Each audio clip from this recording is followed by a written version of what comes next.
말씀으로 로마서 5장 6절에서 11절의 말씀을 함께 살펴보도록 하겠습니다. 제가 한 절, 여러분들이 한 절, 마지막 절은 합독하도록 하겠습니다. 우리가 아직 연약할 때에 기약대로 그리스도께서 경건하지 않은 자를 위하여 죽으셨도다. 의인을 위하여 죽는 자가 쉽지 않고 선의를 위하여 용감히 죽는 자가 혹 있거니와 우리가 아직 죄인 되었을 때 그리스도께서 우리를 위하여 죽으심으로 하나님께서 우리에 대한 자기의 사랑을 확증하셨느니라. 그러면 이제 우리가 그의 피로 말미암아 의롭다 하심을 받았으니 더욱 그로 말미암아 진도하심에서 구원을 받을 것이니 곧 우리가 원수 되었을 때 그의 아들의 죽으심으로 말미암아 하나님과 화목하게 되었은즉 화목하게 된 자로서는 더욱 그의 살아나심으로 말미암아 구원을 받을 것이니라. 그뿐 아니라 이제 우리로 화목하게 하신 우리 주 예수 그리스도로 말미암아 하나님 앞에서 또한 즐거워하느니라. 아멘. 우리는 가끔 우리의 이웃들을 위해서 또 고난을 당한 사람들을 위해서 자신의 생명을 내어놓는 사람들의 이야기를 가끔 듣기도 합니다. 지하철 사고로, 때로는 건물의 화재로 인해서 많은 사람이 죽어갈 때 자신의 생명을 내어놓는 사람들의 이야기를 들으며 안타까워하기도 합니다. 그런데 오늘 주님께서 말씀하시는 이 말씀을 보면 우리 주님은 의인도 아니고 선인도 아닌 바로 죄인인 저와 여러분을 위하여 십자가에 죽으셨다라고 말씀하고 있습니다. 여러분 7절의 말씀에 보니 의인을 위하여 죽는 자가 쉽지 않고 여러분 의인을 위하여 죽는 것도 쉽지 않다라고 고백합니다. 그리고 선인을 위하여 용감히 죽는 자가 혹 있거니와 자주 있는 게 아니라는 거죠. 혹 있거니와 라고 표현되어 있습니다. 그리고 죄인을 위하여 죽는 자가 세상에 아무도 없지만 우리 주님께서는 그런 죄인인 저와 여러분을 위하여 십자가에 달려 죽으셨습니다. 여러분 하나님의 구원의 사역은 우리가 굉장히 멋있고 아름답게 살고 있을 때 하나님의 마음에 쏙 들 때에 이 땅 가운데 이루어졌던 게 아닙니다. 말씀해 보면 6절 또 8절 10절의 말씀해 보면 우리가 아직 연약할 때 여러분 우리의 연약할 때 근데 그 연약함에 대해서 8절에 보니 우리가 그 연약함이 죄인 되었을 때 10절의 말씀에 보니 그 죄인 된 우리가 어떤 사람이라고요? 원수 되었을 때 그런 자를 위하여 우리 주님께서 십자가에 달려 죽으셨다라는 거예요. 다시 말하면 내가 죄인으로 살아갈 때에 그때 하나님의 구원의 계획이 누구를 향하여? 죄인된 나를 향하여 이루어졌다라는 것입니다. 저 십자가를 통해서. 여러분 창세기 3장 9절과 10절의 말씀에 보면 8절부터 먼저 제가 한번 읽어볼게요. 자, 창세기 3장의 말씀을 보기 전 우리가 아직 죄인 되었을 때 그리스도께서 우리를 위하여 죽으심으로 하나님께서 우리에 대한 자기의 사랑을 확증하였다라고 되어 있습니다. 우리가 무엇일 때요? 죄인 되었을 때. 창세기 3장 9절에 10절의 말씀에 보면 우리의 조상 아담과 하와가 나옵니다. 그들은 하나님의 말씀에 순종하지 않고 선악과를 따먹게 돼요. 그 따먹음으로 인하여 그들이 눈이 밝아졌어요. 그리고 죄가 무엇인지를 알게 되었어요. 저녁 사늘할 때 하나님의 음성이 에덴 동산에 울려 퍼지는 거예요. 아담아, 하와야 부르셨어요. 그런데 그들이 예전 같으면 하나님 저 여기 있어요 라고 대답했을 거예요. 그런데 그들이 죄를 짓고 나서는 어떻게 돼요? 부끄러워서 하나님 앞에 나올 수가 없었어요. 많은 주석에도 이렇게 표현돼요. 그럼 많은 설교자들이 이렇게 표현돼요. 아니 그때 하나님 죄송해요. 하나님이 따먹지 말라고 했던 동산 중앙의 선악과를 너무 마귀가 저 뱀이 유혹해서 그만 따먹었어요. 하나님 용서해 주세요. 이렇게 하면 되지 않을까라고 말을 해요. 여러분, 그게 우리의 희망사항이 아닌가요? 그런데 그럴 수가 없어요. 여러분, 죄인은요 절대로 하나님 앞에 나아갈 수 없어요. 죄인의 특징이 뭐냐? 하나님 앞에 나아갈 수 없다는 것이 죄인이 가진 가장 큰 특징이에요. 여러분, 하나님 앞에 죄를 지었으니까 나아가서 회개하면 될 텐데, 아니요, 그럴 수 없다니까요. 선하시고 거룩하신 그 하나님 앞에 죄인인 내가 절대 나아갈 수 없어요. 그러면 그런 우리를 향하여 하나님이 어떻게 하셔요? 직접 찾아오시는 거예요. 아담과 하와가 범죄하고 하나님 앞에 나아가지 못하고 있을 때 하나님은 그들을 향해 찾아가 주셨어요. 그리고 불러주셨어요.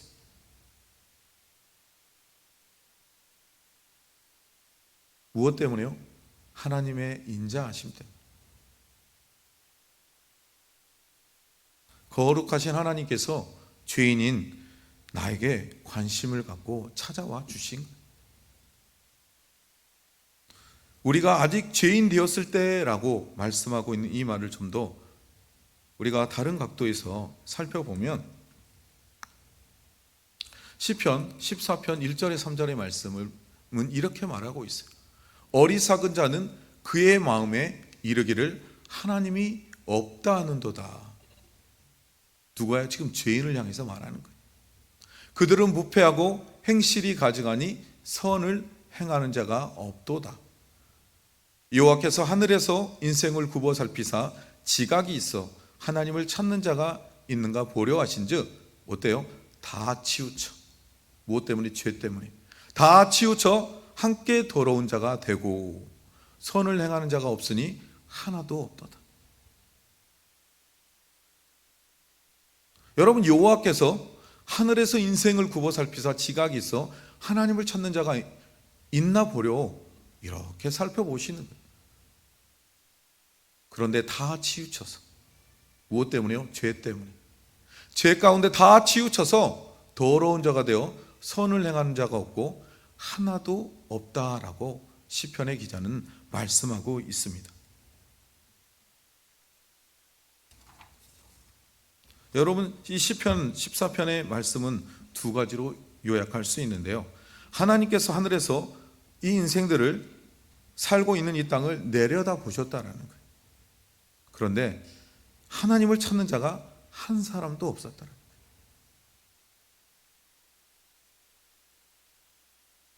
하나님은 그래도 혹여나 이 땅 가운데 하나님 앞에서 선을 행하며 하나님을 찾는 자가 있나 싶어 찾아보았지만 하나님을 찾는 자가 아무도 없었음을 시편의 기자는 고백하고 있습니다. 여러분, 왜 죄인은 하나님을 찾을 수 없을까요? 죄인은 하나님으로부터 멀어졌기 때문이에요. 그리고 사탄의 종노릇하고 저주받은 인생을 살아가기 때문이에요. 하나님을 대적하는 자의 삶을 살아가기에 누가요? 죄인이. 그래서 하나님을 찾는 자가 아무도 없는 거예요.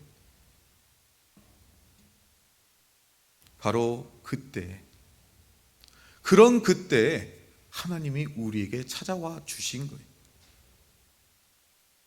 하나님의 형상을 따라 만드신 인간들이 하나님의 형상을 따라 삶을 살지 못하고 죄인으로서 살아가는 그들을 향하여 하나님은 자신의 인자하심, 그 사랑을 베푸셨어요.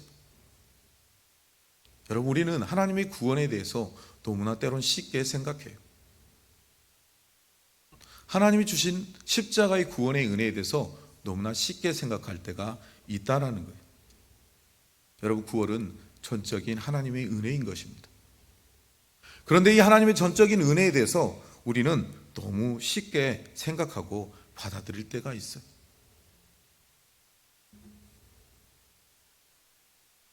여러분, 죄인과 함께 할 수 없으신 거룩하신 하나님.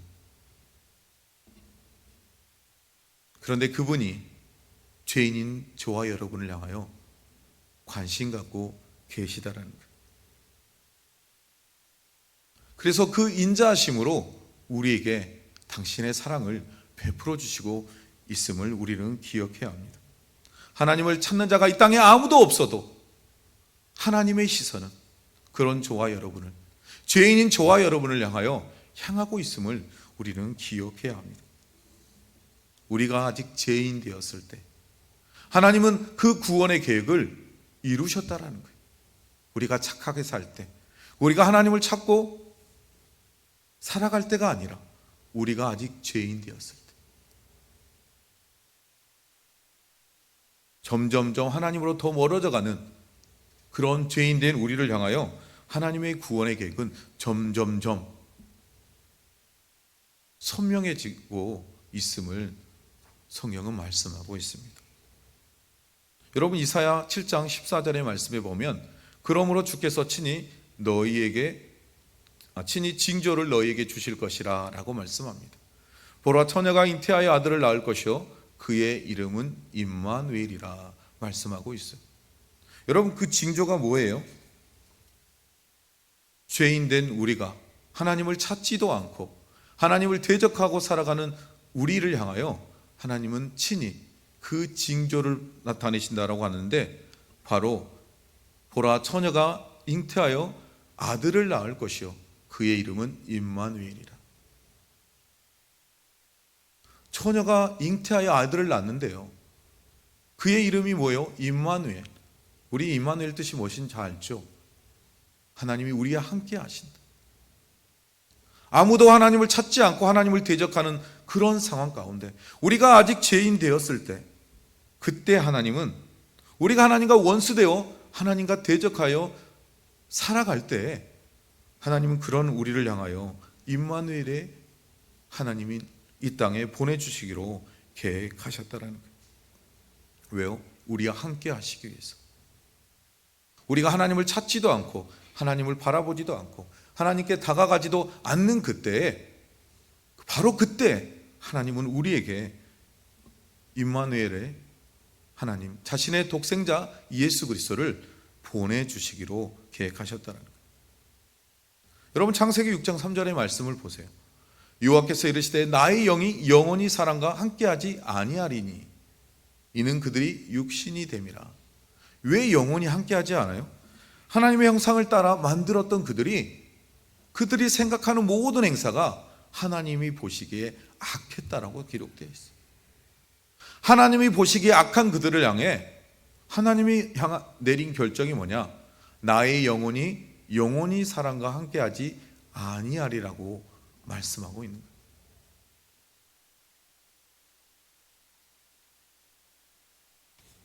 하나님께서 사람을 흙으로 빚으시고 그 안에 생기를 불어 넣어주시고 그와 함께 하셨어요.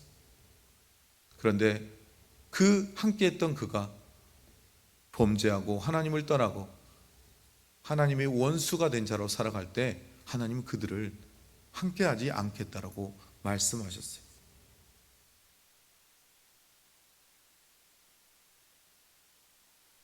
바로 그때 하나님은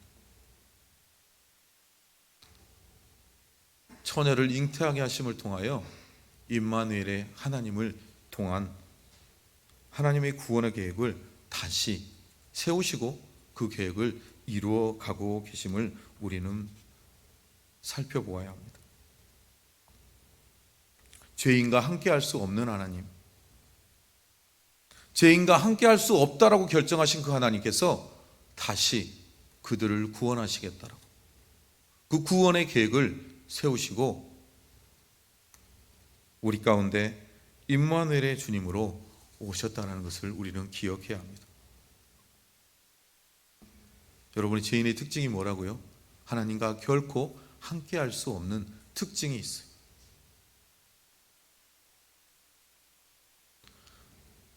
하나님이 찾아오시지 않으시면 절대로 우리는 하나님께 다가갈 수 없는 존재. 그런 저와 여러분을 향하여 하나님이 우리의 마음의 문을 열어주시고 은혜를 베풀어 주셨어요. 우리는 주님과 아무런 상관도 없는 삶을 살아갈 때, 우리가 아직 연약할 때, 우리가 죄인으로 살아갈 때,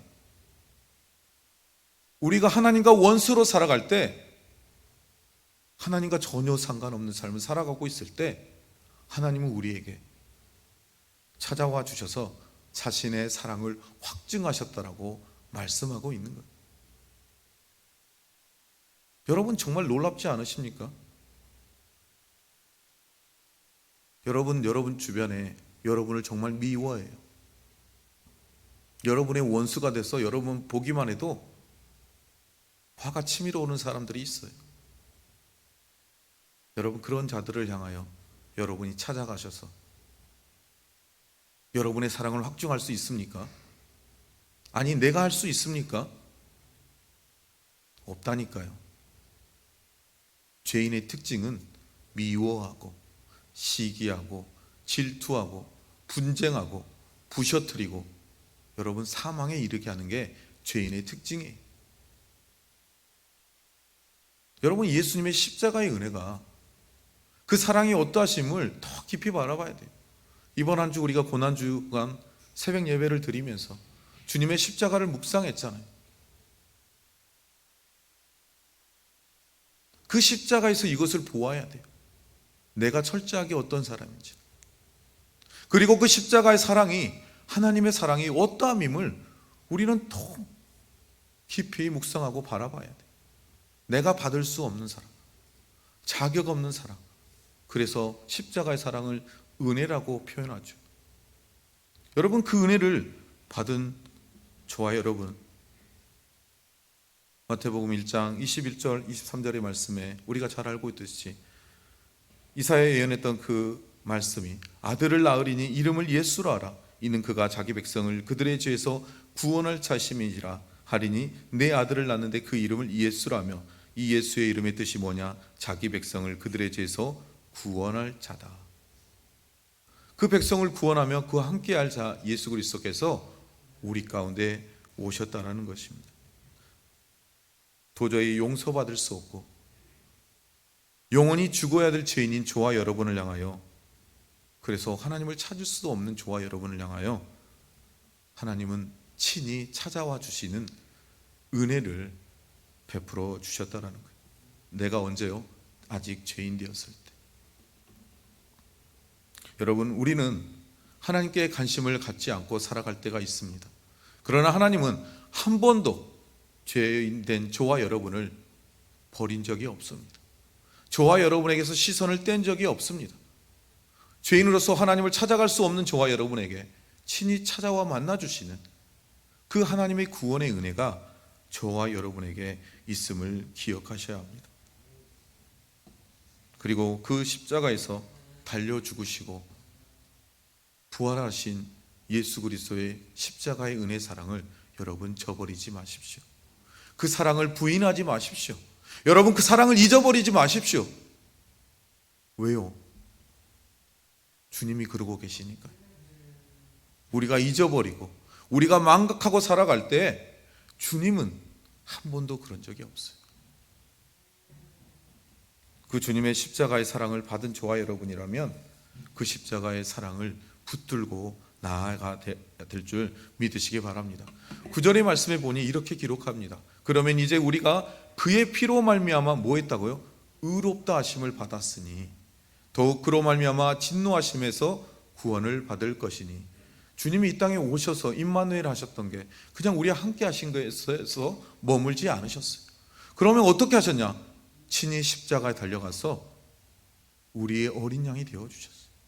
우리의 대속물이 되어주셨어요. 우리의 화목제물이 되어주셔서 십자가에서 그 완전한 사랑을 이루셨다는 것입니다.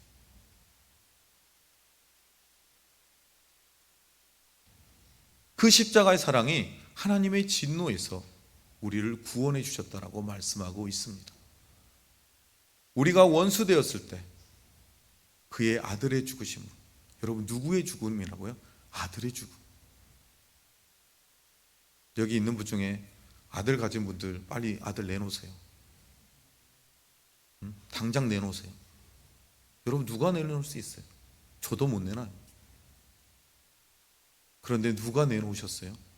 하나님 아버지께서. 누구 때문에요? 나 때문에. 옆에 사람 보지 마세요. 너 때문이 하지 말고 나 때문에. 여러분 나 때문에 내어놓으셨다니까. 여러분, 그런 사랑이 어디 있어요? 그런데 그 사랑을 잊어버려요.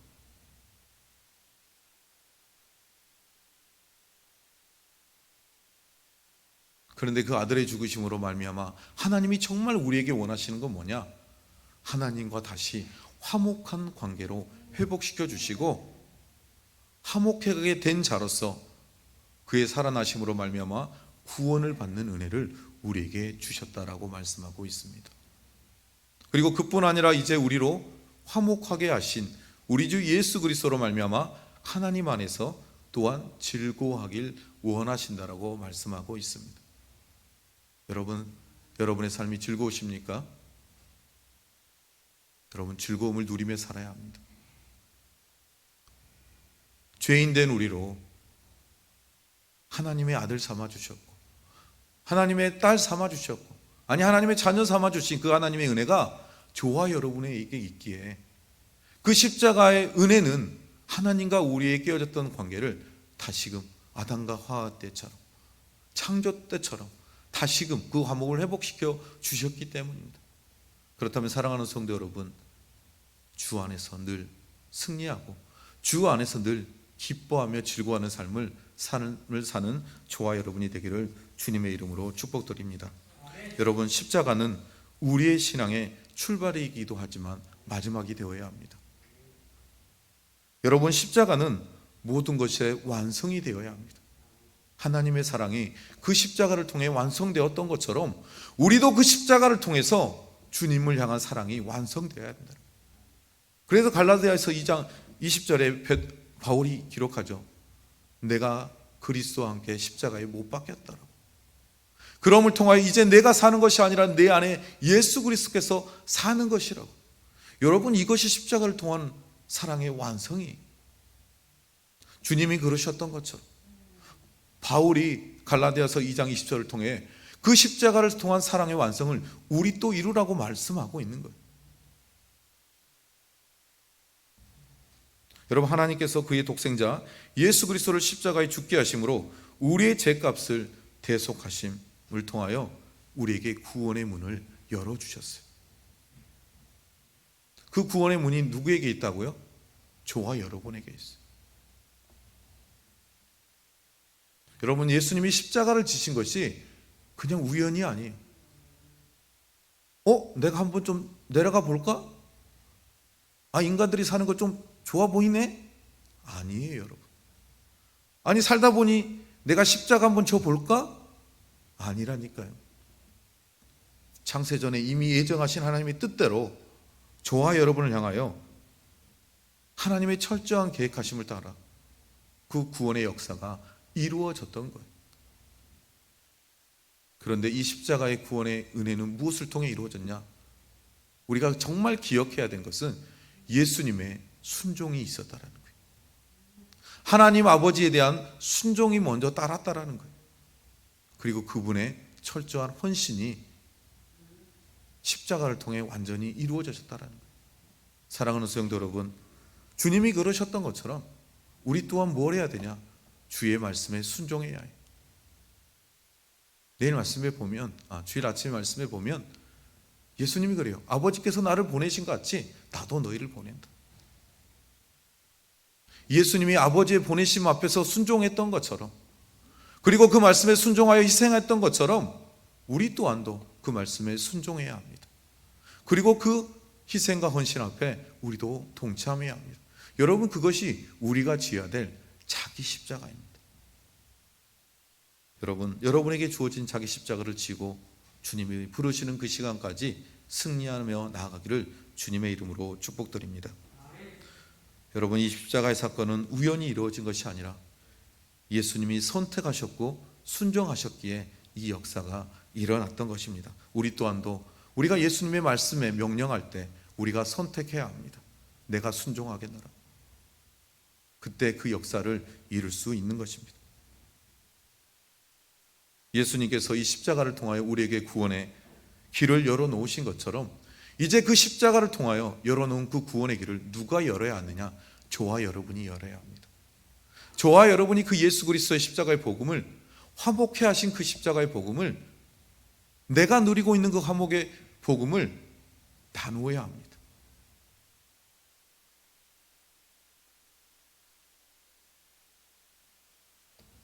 그래서 예수 그리스도의 그 십자가의 죽음과 부활의 사건이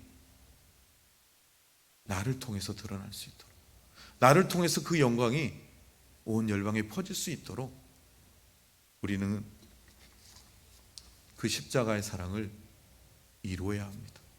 사랑하는 성도 여러분, 준비되셨습니까?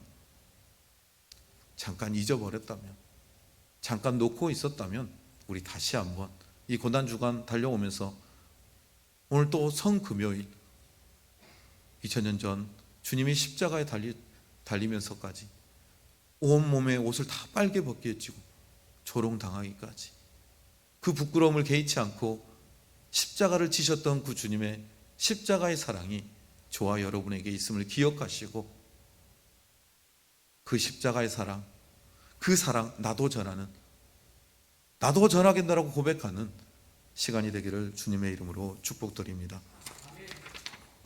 말씀을 정리해 보겠습니다. 하나님의 구원의 사역은 우리가 아직 연약할 때, 우리가 죄인 되었을 때, 우리가 원수 되었을 때 이루어졌습니다. 그리고 하나님의 그 구원을 사역을 통해서 하나님은 우리와 화목하게 되는 관계를 회복시켜 주셨습니다. 그런 구원의 사역의 마지막, 하나님은 우리에게 원하시는 것은 이 땅에서 하나님의 나라를 누리며 즐거워하는 삶을 살라라고 말씀하십니다.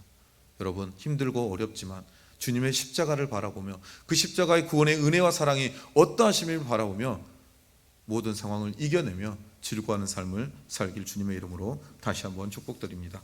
아멘. 우리 이 시간 기도하기 전에 십자가 그 사랑 잠깐 함께 찬양하겠습니다.